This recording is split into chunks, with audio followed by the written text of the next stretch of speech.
अभिनेत्री हर्षदा खानविलकरने नवरी मिळे हिटलरला मधील अभिनेत्री वल्लरी विराजला खास केक दिलाय। अलीकडेच हर्षदाने दिलेला केकचा फोटो वल्लरीने इंस्टाग्राम स्टोरीवर शेअर केला। वल्लरीने याचा फोटो इंस्टाग्राम स्टोरीवर शेअर करत हर्षदा खानविलकरचे आभार सुद्धा मानले।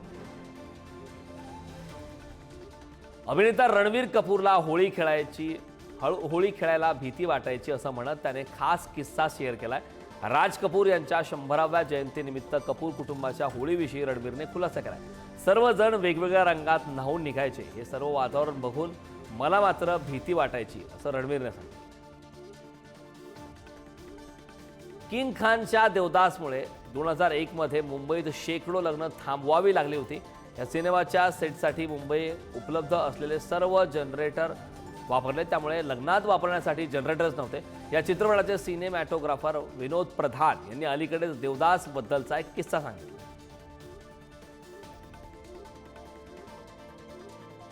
सूर्यवंशम चित्रपटातील अभिनेत्री सौंदर्याच्या मृत्यूप्रकरणी अभिनेते मोहन बाबू यांच्या विरुद्ध हत्येचा गुन्हा दाखल करण्यात आलाय।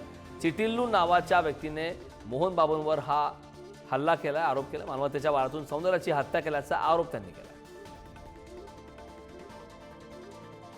गायक सोनू निगम यांना आयफावर मोठा आरोप केला। राजस्थानच्या नोकरशाहीमुळे सर्वोत्कृष्ट पुरुष पार्श्वगायकाचं नामांकन मिळालं नाही असं त्यानं म्हटलंय।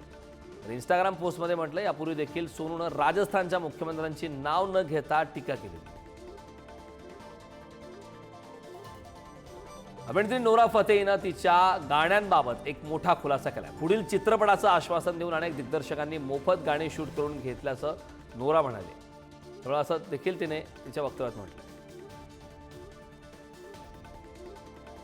अभिनेत्री करीना कपूर हिनं चित्रपटात इंटिमेट सीन्स न करण्याचं कारण सांगितलं। पडद्यावर या गोष्टी करणं आवश्यक वाटत नाही असं करीना म्हणाले।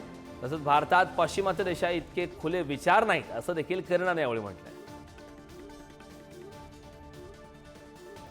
अभिनेत्री आलिया भट्टने तिच्या इंस्टाग्राम अकाउंटवर एक व्हिडिओ शेअर केला। या व्हिडिओत आलियाच्या हातात एक पोस्टर आहे, ज्यावर आमिर खान आणि रणबीर कपूर यांचा फोटो आहे। या पोस्टरवर सर्वात मोठा शत्रुत्व असा उल्लेख आहे, त्यामुळे दोन्ही अभिनेते लवकरच एका प्रोजेक्टवर काम करताना दिसण्याची शक्यता आहे।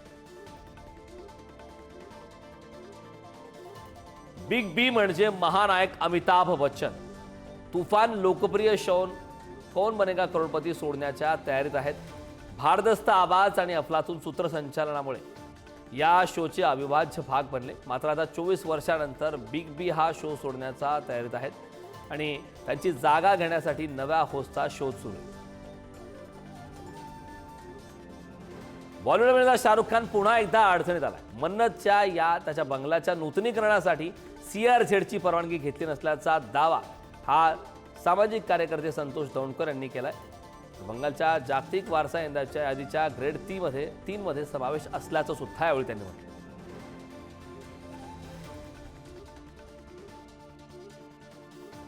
महाराष्ट्राची हास्यजत्रा फेम अभिनेत्री ईशा डे यांनी तिच्या नावाविषयी किस्सा सांगितला। त्याचं खरं नाव ईशा वडनेरकर आहे। लंडनमध्ये अनेकांना त्यांचं आडनाव घेणं अवघड व्हायचं, त्यामुळे त्यांनी शिक्षकांच्या सल्ल्यानं डे हे आडनाव ठेवल्याचं म्हटलं। सुप्रसिद्ध दिग्दर्शक सुभाष घई यांनी चित्रपट बनवणं बंद केल्याचं कारण सांगितलंय। लोकांमध्ये सिनेमाप्रती प्रेम दिसत नसल्यानं हा निर्णय घेतल्याचं सुद्धा त्यांनी यावेळी सांगितलं। तर लोक चित्रपटाकडे पैसा कमवण्याचं माध्यम म्हणून बघतात म्हणून त्यांनी नाराजी देखील व्यक्त केली।